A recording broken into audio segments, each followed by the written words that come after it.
A resource-based economy in its working state is really quite simple, deceptively simple, in fact, given the complexity, imbalance, confusion, and uncertainty of the monetary market system that we all endure today.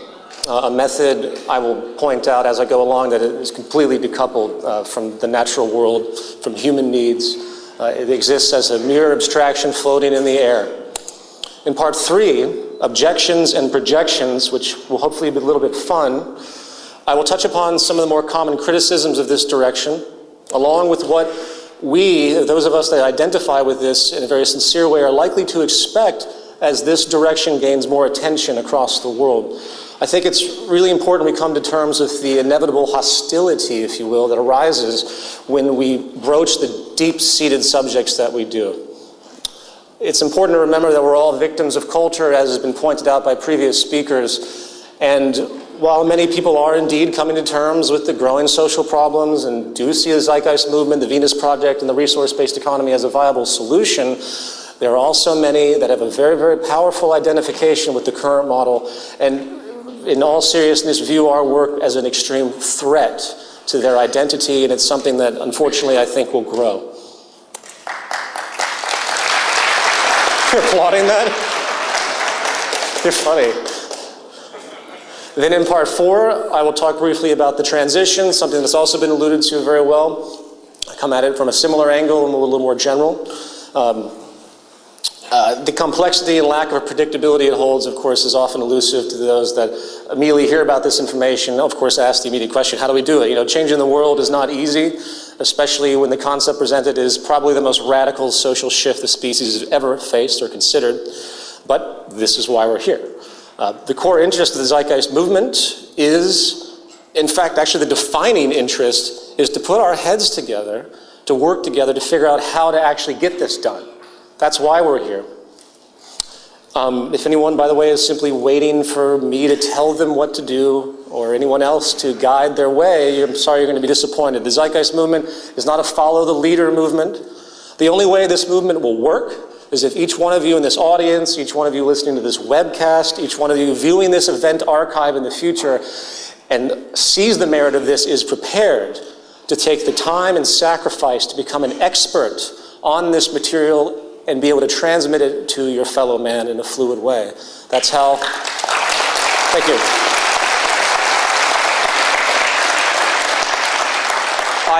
I've ended 2 of my previous films with the revolution is now, and I want to clarify that the revolution is a revolution of thought. It's a revolution of creativity, of thought, ingenuity, a revolution of consciousness. So I want to just understand, make it very, very clear that this is an information-based movement. It's an enlightenment of understanding what can be if we cared enough. All right, part 1, the self-generating model. A wise man once said, the most profound understandings tend to be the most obvious yet overlooked. I want everyone to keep that in mind as I run down the following section, for as elementary as what I'm about to point out may seem, these issues are far from being given the relevance they actually deserve. You know, that of course mentality. Oh yeah, of course. Those who say that tend to not understand what you're saying. Natural law. A natural law is a property of what we call nature, or in effect the physical phenomenon around us to which we are symbiotically connected. Classic example is the law of gravity, of course. Doesn't matter how much faith I have to believe I can jump up right now and dance on the ceiling. The law of gravity simply won't allow it. And since the effects of gravity are also measurable and predictable, becoming a tool, this knowledge becomes the basis of inference, which we use to make more accurate decisions. Law was discovered, all sorts of possibilities began to emerge, and the world became a little bit more intelligent about what was possible and what wasn't when it comes to the phenomenon related to it. It builds up upon, we build upon natural law. As another example, before the germ basis of disease was discovered by Louis Pasteur, there are many ineffective and outright dangerous treatments for human sickness, as anyone who studies medical history will know. In fact, we, of course, would look back at these strange and suspicious, often superstitious, in fact, methods, and wonder, how could we possibly been so misinformed?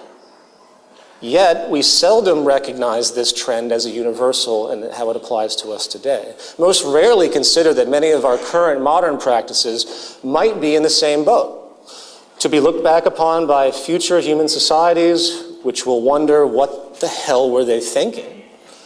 Didn't they see the natural law referent for that issue? Etc.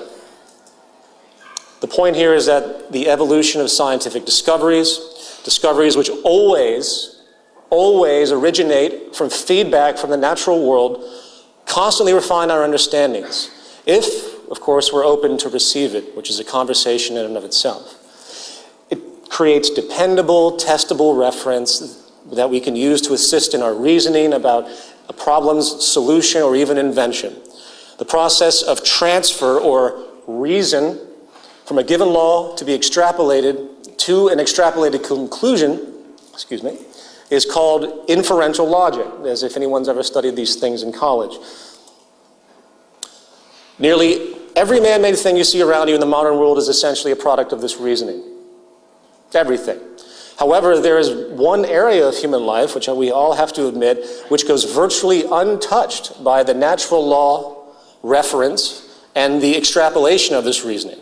And that, of course, is our social system. Somehow, human organization is excluded here. For some reason, the social arrangement that we utilize goes untouched as evolution continues of information. It exists as one of the most dated practices of organization I think we have left, in fact. Now, again, I could break off into many different areas from this point in regard to how provably ineffective and archaic the whole of human social management is conducted, from our prison systems to the banking oligarchs that we blindly accept, to the grand distortion that I literally could talk for hours and hours on. And if any of you have seen my prior presentations, social pathology, I strongly suggest them. But that's not the point of what this presentation is about, because I want to hone in. For the sake of this short presentation, I want to narrow it down to one thing, and that's universal human needs. Many throughout modern history have been trying to find a universal distinction for what we call human nature, a very open word these days, used almost flagrantly by the population. The question becomes, what traits are universal really across the whole of the human species? You really can't define human nature without that essentially being the case. Well, rather than speculate, which is again what the great majority of the public does in this, and in fact I'm going to talk about it a little bit later as an argument that moves against us, people often bring this up, let's actually think about what we actually know. Human nature in a general sense is at least a set of immutable human needs that run through the species without exception. Needs which are not only govern our physical health, which is the first thing most people think of when you think of a human needs, which is food, but can actually also trigger different predictable behavioral and physiological tendencies that are quite elusive in the organism, that are not readily apparent in the sense of causality that we typically think of. Furthermore, it isn't just those needs must be met in a traditional input sense. There's also the very real need for all of us to have protection against other forms of stimulus that can corrupt us, that can distort us. As will be touched upon in a moment, certain environmental or social stressors, for example, can create profound yet initially unnoticed consequences in human development. And it's a very misunderstood and underappreciated fact. Needless to say, if I don't get proper nutrition, water, air, I will cease to exist over time. If I'm exposed to substances that are chemically toxic to my biology, such as ingesting mercury or the like, I will likely get very sick or have permanent brain damage. If I suffer a serious vitamin deficiency as a child, there's a predictable detrimental outcome for my personal health, such as stunted growth or immunity deficiencies. But human needs, of course, do not stop at that basic level, and this is really the highlight of this. Humans are biopsychosocial organisms, meaning we're affected by our environment symbiotically in very subtle and complex ways. And before I continue, whose water is this? Because I need it's mine? Beautiful. You're not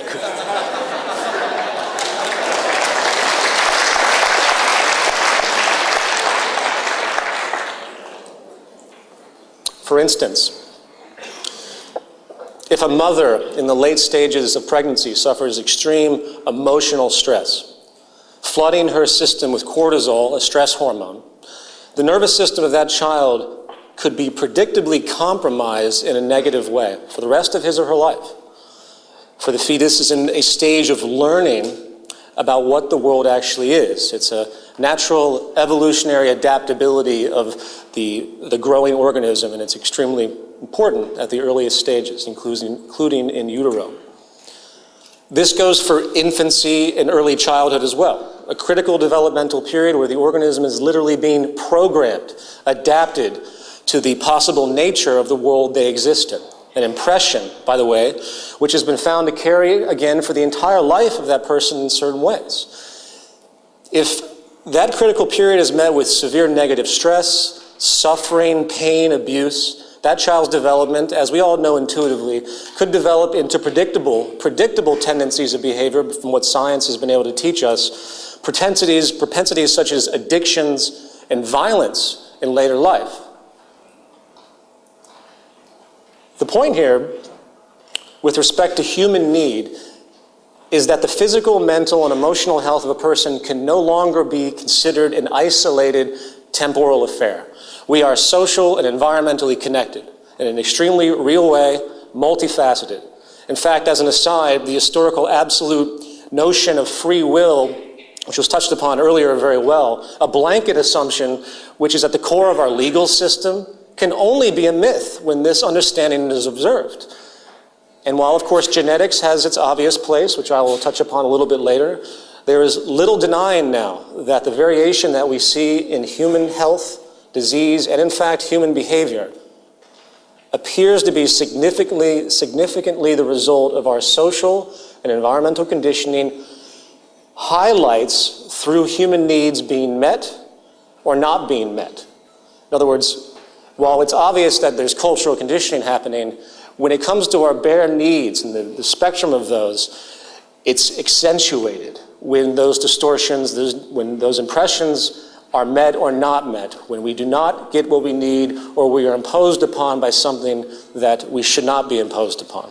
And the life cycle itself, the pre-programming, pre-learning we have as an organism, has throughout the cycle different responses to those needs. And naturally, the younger you are, the more the effect will pertain and continue for the rest of your life, the more severe the effect. The problem, of course, is that there is an overall lack of acknowledgement of the biopsychosocial context of human need and its profound effect on us. It goes essentially unnoticed overall by our educational system, the prison system, not to mention its contrast to a competitive economic world driven by a mentality of independence and self-interest.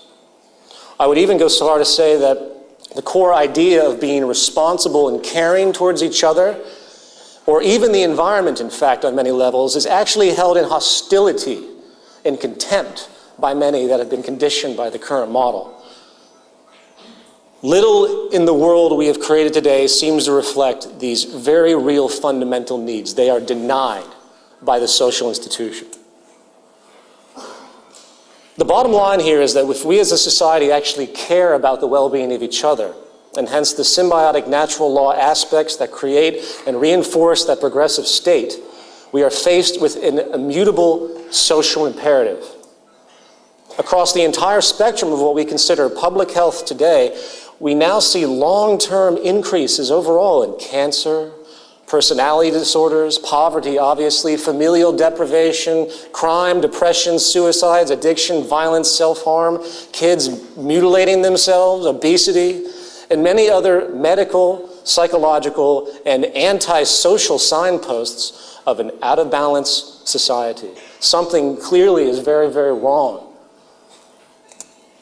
So returning to my basic point, the core referent of any social system is the human being and its evolutionarily defined, immutable, pre-learned need requirements to develop properly survive, and maintain good health, and prosper. To meet those needs, it becomes a given to have proper management of the Earth's resources and intelligent societal organization to make sure that the biopsychosocial elements, the interconnectivity, is also designed to support us in all the complexity that pertains to it. Anything less, frankly, is really negligence. In the words of Jacques Fresco, you can't just build a society without having access to the necessities of life. So when I use the term comprehensive systems approach, I'm talking about doing an inventory of the area first and determining what that area can supply. Not just an architectural approach, not just a design approach, but the design must be based upon all the requirements to enhance human life.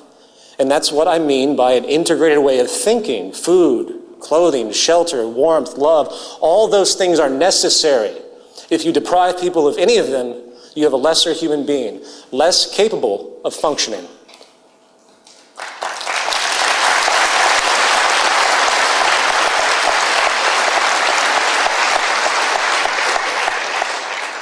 So in the end, public health, in the broad view, is the ultimate measure of the performance of any social system, along with the intelligent management of the earth, which provides the core resources we need, coupled with social conditions, for example, reduced negative stress. That's paramount to a healthy society. The monetary market system, on the other hand, the governing socioeconomic paradigm of our time, which is based entirely around the near arbitrary movement of money, not the advancement of public health or environmental sustainability as it conflates needs with wants and consumption with progress, shows its true hand when we realize that both human health and the environment which we inhabit are, in fact, provably in decline. You can take all the monetary economic theories, as brilliant and sophisticated as they may sound on paper, and their grand loaded rhetoric of supposed freedom and democracy, and simply compare those ideals to what is actually happening today. There's no contest. In fact, if there was one word to me which summarizes the current socioeconomic paradigm, it would be inefficient. The monetary market system simply has no direct physical reference for any decision, since the entire model is based on the irrational, scientifically empty whims of monetary exchange and often fictional demand. No overarching consideration for the interconnectivity inherent in the world you see around you, no structural interest to efficiently meet the spectrum of human needs and make sure the integrity of each human is sound, regardless of the adverse consequences both personally and socially when that is denied. No consideration for the resources which allow for our survival and hence fulfill our needs. In fact, no consideration for the natural orders of balance at all. It is virtually baseless in the light of governing natural law and its demands and restrictions which are immutable. And the world you see around you is proof of that. A resource-based economy, on the other hand, is very, very different. And this brings us to part two, economic components defined. A resource-based economy is a direct response to natural law, inferentially derived to figure out how to best meet the spectrum of human needs in the most efficient and sustainable way possible, taking into account what actually supports us, which is the symbiotic relationship of the earth and this delicate, providing biosphere we all share. From there, we are able to arrange society with very little need for human opinion, if our collective goal, of course, is to maximize our sustainability, human health, and economic efficiency. This system is self-evident. The goal of a resource-based economy, of course, is to achieve peak ecological sustainability and operational efficiency while meeting the spectrum of essential needs of literally every human being on Earth without exception, adapting itself to new scientific understandings in human and environmental discoveries as they arise, and applying it immediately without any interference whatsoever once the scientific validity of those interests are proven. Now you'll notice in the prior statement about needs and wants, you'll notice I said the wants of every human being on earth, but excuse me, let me start again. Now you'll notice I didn't say wants of every human on earth. It's important we understand the distinction between needs and wants. Wants are not based on natural law. Wants are social contrivances based on cultural influences, fueled today by what we could call the infinite growth paradigm, which demands that everyone keep consuming at increasing rates, by the way, in order for the growth economy to remain afloat. The result, in part, is that wants and needs are now conflated. It's a strategy. Some people have excessive purchasing power and can have virtually anything they want, while at the same time the great majority now can not only achieve their temporal, cultural generated wants, they can't even meet their basic human needs. And if you have a system that conflates those two, suddenly no one's responsible because it comes to a single entity. So we can accept the fact that a child dies every 4 seconds for no reason because of poverty. On a different level, I often get the question when we bring up this model, what if I want a 50-room mansion in a resource-based economy? Where's my freedom to have that? And I usually ask back, okay, well, what if I want a 1,000,000-room mansion? Or perhaps, what if I want the entire continent of Africa as my backyard? At what point does this selfish, acquisitive, spoiled interest become blatantly irresponsible and socially offensive? Given we, one, of course, again, live on a finite planet, and two, in a society which one way or another, regardless of the social system, resources must be shared. Excessive, ostentatious living, to me, is really an anti-social form of neuroses, groomed by a social system that needs, again, constant demand and rewards arbitrary status for the sake of that demand. It's a psychological scam, in a way.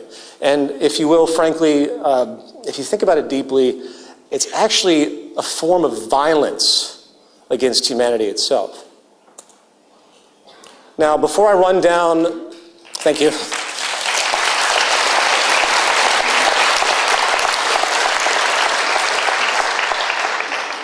Before I run down the dominant economic considerations underlying the mechanics of a resource-based economy, I want to conclude the subject on needs and wants by pointing out the brilliance of Jacques Fresco's work with the Venus Project and his focus on advanced understandings and methods. The modern reality is that as long as we as a society understand the limits of the finite world we inhabit and respect each other as equals in the basic fundamental sense that we all have the right to live, we can not only meet the basic needs of every human on earth as I described, but given the incredible state of advanced technology today, its rate of change, we can easily enter into the realm of meeting the wants of the human population to a degree likely unimaginable for 99% of the world today. We can create a vast material abundance if we simply updated and organized ourselves efficiently using modern understandings. Now, coming back to the model, I want to specifically isolate 3 aspects. Aspects, again, which are critical to responsible decision-making for the sustainable fulfillment of human necessity.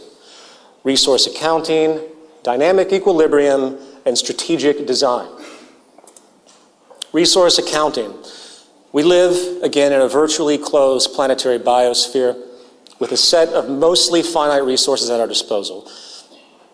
Given this reality, the logic becomes quite clear as to our responsibility if we wish to allow our habitat to sustain itself for future generations. We must organize an account. It's a no-brainer. Proper economic resource allocation really cannot be made unless we have a clear understanding of what we have and where it is. Again, it's no mystery, yet bizarrely, it's not done at all today in any kind of concentrated way. But accounting is only the first step of this responsible earth and social management I'm describing. We also need to track the rates of change, of course, and regeneration, if applicable. Again, it seems like a no-brainer, doesn't it? It seems so obvious. Well, why aren't we doing it? Here we have what could be called dynamic equilibrium. A classic example of this issue today is deforestation. Trees have a natural growth rate. We can't really alter that, at least not now. And if our use of wood exceeds the natural regeneration rate of a particular area, we have a problem. It's the definition of unsustainability. Remember, as an aside, the monetary market model, again, requires as much consumption as possible to keep the growing population employed and the economy operational. This is, very simply, by all definition, complete ecocide. Remember, a core requirement of a true economy, a real economy, based on something tangible, is to economize, to be strategically efficient and conservative. Today, we of course live in an anti-economy, to quote John McMurtry. And this leads us to strategic design. Efficiently meeting the spectrum of human needs on a finite planet in a sustainable way means resource allocation must be optimized strategically and conservatively. Today, this is haphazardly done through arbitrary monetary rationalizations. It is about what can be afforded by the producer or the consumer, not what the most efficient strategic use actually is. Not to mention the issue of longevity of a given good and the method to be used for its eventual breakdown, the recycling. None of that is considered in the initial design of anything, for as I've mentioned prior, it's all about constant turnover. Remember, an economy is about increasing efficiency at all times. It's about doing what is most scientifically correct, not what some company can afford in order to remain competitive in the market system. We need strategic allocation and design as derived from proven technical parameters that assure maximum efficiency and sustainability. Anything less, again, is just absolute negligence when you really sit down and think about it. It's beyond depressing and enraging when you see what's actually occurring. So, resource accounting, dynamic equilibrium, strategic design. This sets the basic underlay of the resource-based economy model. These core components are the basic orienters, if you will, which take into account the natural law I just described from the standpoint of Earth and human systems, which are the two component attributes in the broadest scheme that essentially in consideration here. There's more, obviously, there's the environment and everything else, but we are here to sustain ourselves. And naturally, of course, symbiotically related, we have to sustain the planet and the entire ecosystem simultaneously, including the bees that pollinate, health of the oceans, and everything else. So sometimes I've had an argument come against me saying, well, this is too human-centric, which I thought was extremely interesting, because people have so much sympathy for animals and everything else, as which they should. But we have to understand that it's all worked in. It's all one big system. The extinction spasms we see are detrimental to us, depending obviously on what they are. But everything that's happening is both natural, but it's also interfered by what we're doing. And the fact that we still have certain areas of the planet that have to do manual pollination because of the death of bees in certain regions is a truly horrifying and a revealing notion regarding the state of affairs today. So, let's continue the inference now. Building upon these 3 points, we can then arrive at the following specific points. And I am going to be making a little bit of a jump here because of the time restrictions of this presentation. We need to move from a growth to a steady state economy. Dynamic equilibrium cannot be maintained in a growth economy, for constant growth is impossible on a finite planet. 2, we need a collaborative system, not a competitive one. Strategic design, as I just discussed, cannot be fulfilled when cost efficiency is in play. The competitive system is wholly irresponsible and inefficient. I'm not even talking about a moral issue here. It's intrinsically antisocial and corrupt, I will admit that, but it actually doesn't even work. 3, we need a planned system. A system designed to take into account resource allocation, dynamic equilibrium, and strategic design explicitly in a unified way, synergistically constructed. The dispersed, haphazard, free-for-all corporate system doesn't even come close, and the lack of efficiency is simply unacceptable. We've been living as though we are on a finite planet. People behave as though they've been groomed into this idea that we have infinite resources, and as a natural consequence with what's occurring today, with water, food, oil, energy issues, this rude awakening is finally taking the world by storm, or it most certainly will very soon as time moves forward if nothing's done. 4, automation is put before human labor on all possible levels. This falls under the component of strategic design. Not only do we need to design consumer goods to be as efficient as possible, the very design of the production methods utilized for those goods needs to be equally as strategically efficient to maximize accuracy, conservation, and output. Productivity, as I've described before, is in fact now inverse to employment in most sectors studied, which means it is in fact socially irresponsible not to automate as much as we possibly can, for it allows greater abundance and efficiency. Here is a chart of the G7 advanced industrialized countries showing how employment in manufacturing has been dropping while manufacturing output has risen substantially. Mechanization is simply far too productive to be ignored. It is, again, irresponsible not to employ mechanization in every possible economic sector at this point. And 5, as was pointed out earlier in the presentation, I'll reiterate this, we move from property to access and the removal of the monetary exchange. I'm a filmmaker, and I have 2 closets jam-packed full of film equipment and grip equipment that I'll maybe use fully once a year at best. So I have to hoard all of this stuff. I would prefer not to have it at all and rent it. But in this system, I lose money in the long run. It's detrimental. It's inefficient economically due to the repeated costs and no resale possibility or investment. So in order to be economically responsible, which we all are forced to be, I have to store it in my apartment. I would prefer not to have to do that at all. In a resource-based economy, there's no such thing as investment, relative value, or the like. So I could simply acquire my cameras from the access facility, use them, return them like a library. It'd be beautiful. And if you extend this idea to the whole of the goods sector, the realization is that we can actually reduce production and the use of resources because they are being spread around, while counterintuitively, simultaneously enabling more access to the population when they need it. I hope everyone gets that. Strategic access is incredible because it's enabling more people to have more access with less resources consumed. Now, I know it's very difficult to think about, in how a property-less society would work from a protectionist standpoint, given the world we live in today.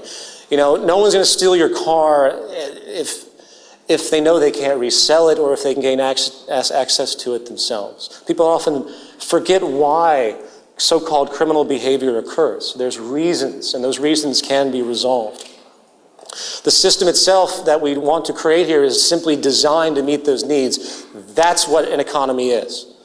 That's what it does. Money is no longer needed in a world that has an access abundance. And, of course, a population that actually understands what it means to live on a society where humans have to share the resources and it's a finite planet, to reiterate that point. Is it perfect?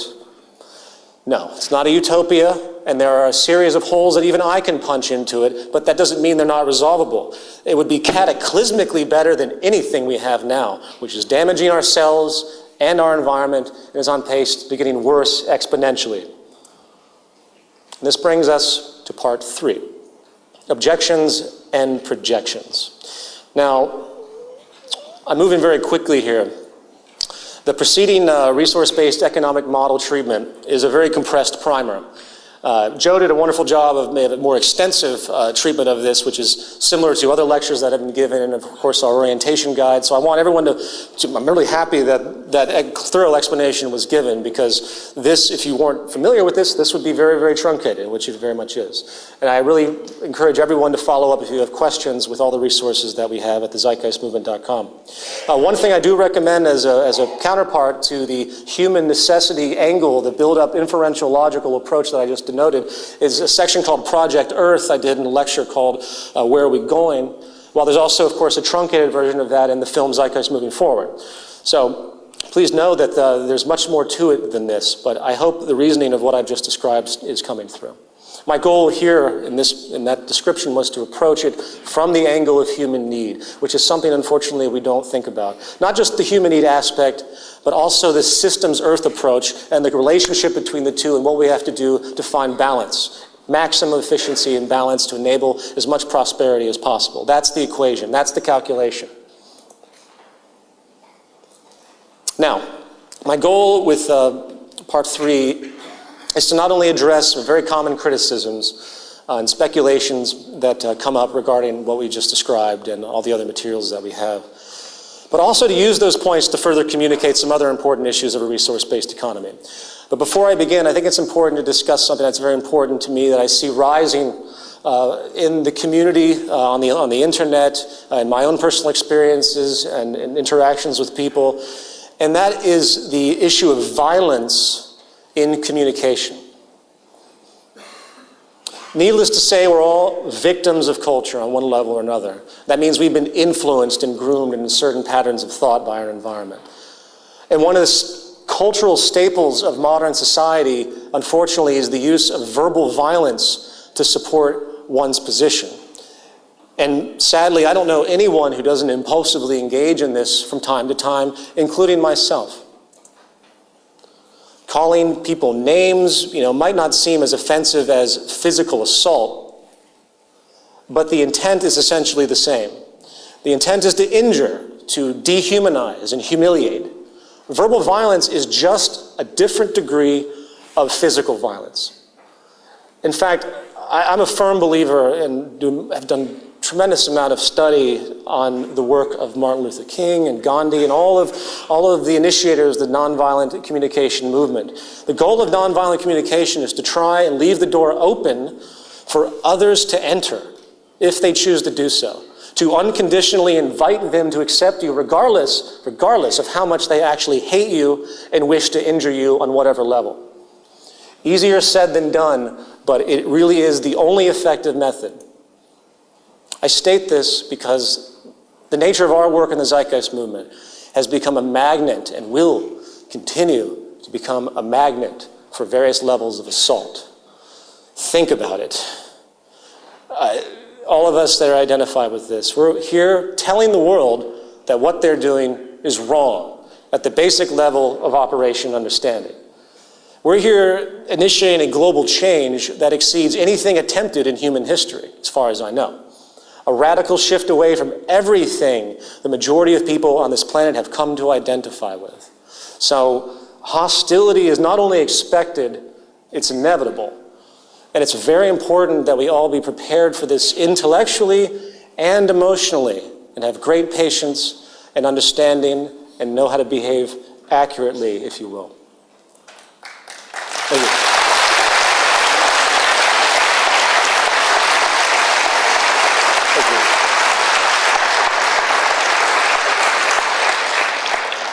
Now, we always have a lot of seriousness in the discussions that naturally seriousness is important. It's where we are. But I've tried to make this a little bit more relaxed in my presentation of the critics of a resource-based economy.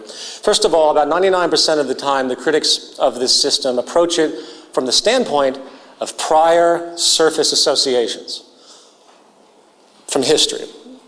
In fact, the greatest phrase I've ever heard as of yet was someone who referred to it as Marxism with robots. Now, I'm not blind. That's Tiny, the communist robot. He's a good guy. Now, I'm not blind. I see the obvious surface associations with historically proposed communism. But the fact is, as I've alluded to in a truncated fashion, the train of thought that arrives at a resource-based economy is self-evident. Those that use this rhetoric often present it as though we are building upon those early ideas. Well, no. Communism in whatever form might not have ever existed, and it wouldn't change anything as to the inferential logic that arrives at a resource-based economy. Natural law is natural law. Human needs are human needs, and a finite planet is a finite planet. So the entire argument is worthless and does nothing but waste time, and I recommend the avoidance of that debate unless you want to bring up what I've just described. If you pay close attention, by the way, the same people that tend to impose their communist, socialist, Marxist label upon us are also the ones that rarely ever address the core foundational reasoning of the model that we're talking about. They never talk about it. And they also never talk about the failing social structure. They ignore all of it and just look at the surface appearance, the cover of the book that they recognize, the projection that they've manifest because of their conditioning. Next, we have a unique one, but has become much more prominent, and I hear it more than I care to admit, and that is the feared re-education.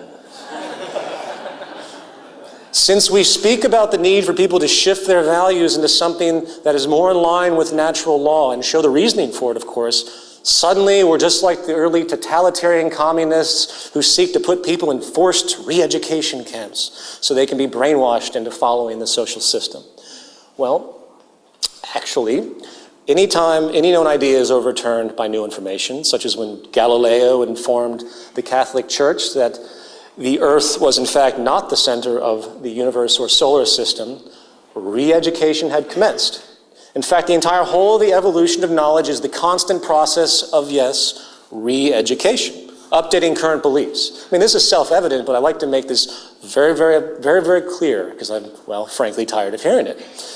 Again, this is an associative attack ultimately in the end, just like the communist one. It's people that are really trying to pull an emotional reaction out of others to stop their critical thought, to really investigate what we're talking about. So communism, oh, they support re-education. This is a growing phenomenon, both in sort of a subculture and into pseudo-mainstream attacks that I've seen on myself, the Freeness Project, and the movement. Then we have the moody outburst, what if I don't want to live in your society? Well, then don't. Just as arrangements exist for subcultures today who reject modern life, in the future, equally as viable conditions can be met. If a group wants to break off and go play their little Monopoly game somewhere, go ahead. I have a hard time believing, frankly, that once the system is set in motion and the fruits of its efficiency are seen by everyone, not to mention the true freedom people will have, which would be unlike anything the world has ever seen once the life-wasting, redundant labor for income system is removed. And then we have our cherished democracy.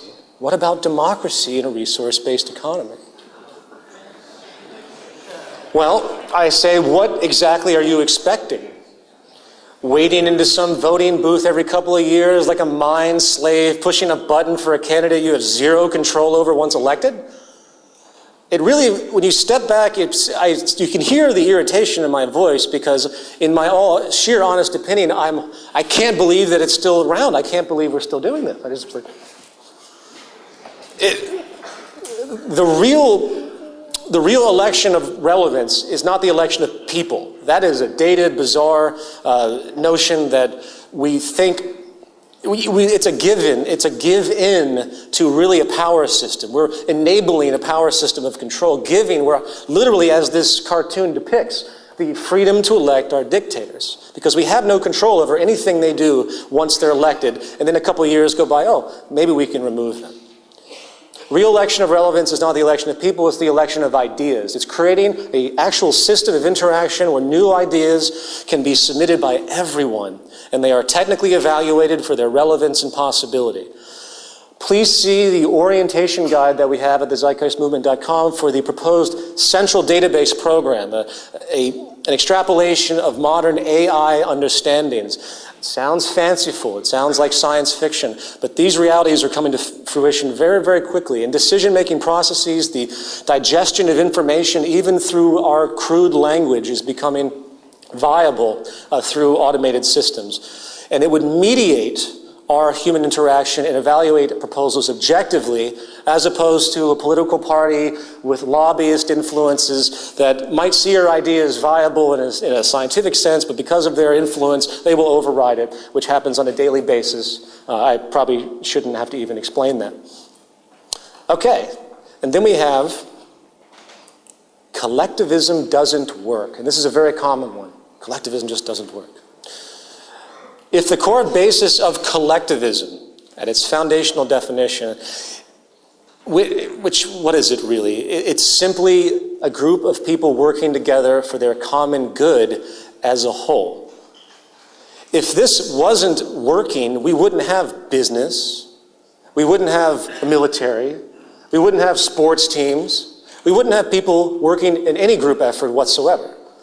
As far as using the model of a collective as the basis of a social system, which is of course a very large extreme of such an idea, by the way, which has never really been seriously tried. People throw out the collectivist notion as though historically, in the early communist states, that these were true collectivist societies. No, they were not. They were always dictatorships by design, autocratic, which is not collective. A real collective is simply society working together as a team, like a family, in fact. Imagine that. And the last one for this section, my favorite, it's against human nature. We are simply unable to work together on a large scale because of our evolutionarily embedded self-interest. No hope, we're stuck, everyone go home. To this day, I'm amazed at how many people I run into with no education on the matter whatsoever, not opening one book, that throw out the human nature argument as the immutable force that will never allow any type of community, anything really, to come to fruition. Especially, of course, a resource-based economy. Just recently, I read an article that was produced essentially by the John Birch Society, which is a right-wing anti-communist group. At the very last paragraph of this bashing of Zeitgeist and the Venus Project, they're like, well, Jacques Fresco, he can have his little fantasy, it's nice and cute, but unfortunately human nature won't allow it. And I can assure you that the guy has never done anything to research what that actually means. It's the last bastion of those who have nothing else to say in defense to support their indoctrination.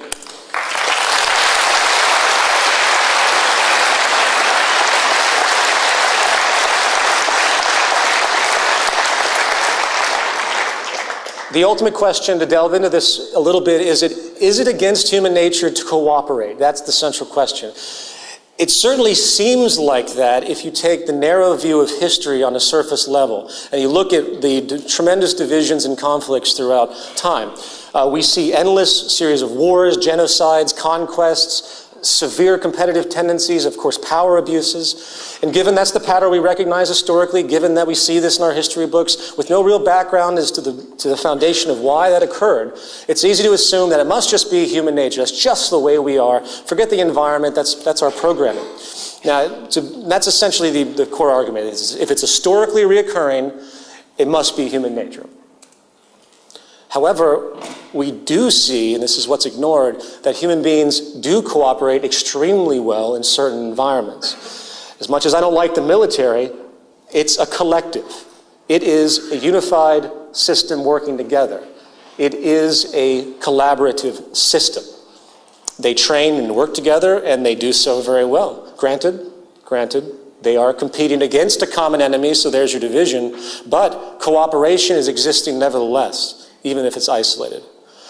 I had a conversation with a behavioral biologist at Stanford University, and he made a very unique point to me regarding the subject of self-interest and the us against them pattern that exists, as he's seen it, through almost all primate species, including ourselves, of course. It appears that if the human species is very, very different in its us against them issue, while it's concurrent, while it exists, obviously the pattern exists, the malleability of who the them is and who the us is almost as arbitrary as anything else. On a dime, we can turn the other cheek and find a new enemy. So, who is to say that that enemy has to be another person or group? The conditions might simply be dictating that due to the scarcity of the environment, perhaps, which is, of course, probably the reality. What if the human species came together to move against other enemies, perhaps true threats to the survival of the species as a whole, which, of course, as we've seen in Japan, are natural disasters and diseases? Why can't that be the them of the human species and we be the us?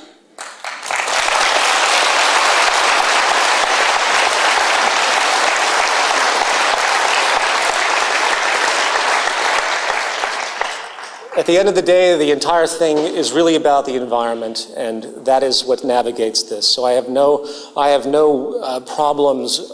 I find no dichotomy in the understanding of human nature with respect to us being able to collaborate, because the patterns are all there. It's simply creating the condition and the understanding to make it happen. Okay, so there's a great deal I could have said on the nature versus nurture and evolutionary psychology issue. The film that I released, the first opening section, I think does a very good job to create a primer of some very important aspects. So I'm going to leave it at that and move into part 4, transition and the movement. The transition itself from our current system into a resource-based economy is, of course, a complex thing to consider with variables beyond our current foresight, as been alluded to by previous presenters. The central issue is awareness, of course. If the public's consciousness can be expanded to understand and accept the incredible potential the future can hold, where poverty, war, 95% of all crime, mundane, repetitive, meaningless jobs would be eliminated, then I feel, obviously, they would be more likely to adjust their values and expectations and associations accordingly. This data is coming on the heels now of a global economic, ecological, and dare I say, spiritual or confidence collapse across the world. And the underlying mechanism of these problems, driven by the monetary market system's very mechanics and values, are generated to support it, show no signs of stopping. And I think we're going to see, as I mentioned earlier, an acceleration of these issues as time moves forward. I'm not going to expand on the different levels of social failure as I see it, because it isn't the scope of this program. In a lecture I called Social Pathology, which was done in Z-Day in 2009. I do a huge expansion of this, so if you want to understand the pending collapse, which deals with technological unemployment, peak oil resource depletion, water and food shortages that are pending because of failures of efficiency, systemic global sovereign debt default and hyperinflation, along with the result, in fact, of massive civil unrest. As confidence continues to fail, people become more alienated, poverty increases, and income disparity increases as the wealthy work to protect themselves and grab as much as they can, because that is their reaction to these types of things. The worse it becomes, the worse it's going to get. I hate to say it that way, but that is the natural unfolding as has been happening. So we're faced with a massive uncertainty, and there is no transition plan, that I could explain to you that would hold up over time. What we do know is that we need to get programs going which will continue to get this information out there and spread the word and basically fuel the movement. One program I hope to get going, in fact, is a global redesign team. I've been briefly in conversation with the Venus Project about this, and it's also affiliated with a prior online concept called From Earth to Venus, which is going to be, as I'll explain, essentially, we want to objectively consider how each area of the planet would be properly redesigned for maximum sustainability. So if there's engineers in the movement, if there's city planners, it's time to come together in a virtual sense, understanding whatever we can to start to reconstruct this and show the world what can be done. And then have an annual presentation, very much like Z-Day, but of a more focused element, more focused context, where the work would be presented to the world to say, hey, we just designed the entire North American system. Look how efficient that is. And hopefully, leaders, governments, people in business will come to terms with the need for this type of understanding, and it will take hold. And in a transitional sense, that might be a good starting point, where they come to these conferences and they learn big presentations about how to literally redesign the society to benefit us in the most sustainable way possible. We have this thing called the G20, Well, we need the Z20, or the Z200, in fact.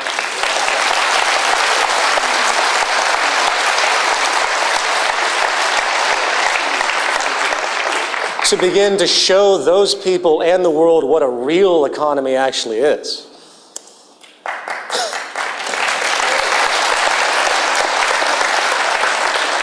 Now, our current goal, of course, in this phase is critical mass, unifying the world to understand what actually constitutes our survival and prosperity, as we've discussed. and how the current model is really injuring everyone, regardless of their wealth. The stress relationships are unescapable, and they're not necessary, even for the uberly rich. As of now, we have over 1,000 chapters in 70 countries over the span of essentially 2 years. We have proven as a movement, in almost an unprecedented sense, with very little financial support, that we are able to organize and mobilize across borders, languages, even religions. And this third annual Zeitgeist Day event, with hundreds of events across the world, show the power of influence, the possibility, the power of our cooperation. So, third Zeitgeist Day, hundreds of events across the world. We show amazing power of collaboration, amazing group effort, something that really is unprecedented. We have the ability to harness a global movement, something that I think many people have strived for but have never been able to do, and we've done it in a very short period of time. And we are, in fact, in a transitional phase now, unifying the world into an understanding that our very survival is contingent upon bridging the differences between cultures. There's nowhere to hide anymore. There's no place for the type of division that exists. It's literally unsustainable. Finding the empirical common ground that we all share through our fundamental needs is really that bridge. And if we can come to terms with that, obviously, and get the world to come together, we might actually have something we can call a civilization, to be perfectly frank. And in conclusion, I'm going to end with one of my favorite quotes of all time. The old appeals to racial, sexual, and religious chauvinism, to rabid nationalist fervor, are beginning not to work. A new consciousness is being developed which sees the earth as a single organism and recognizes that an organism at war with itself is doomed. We're one planet. Thank you.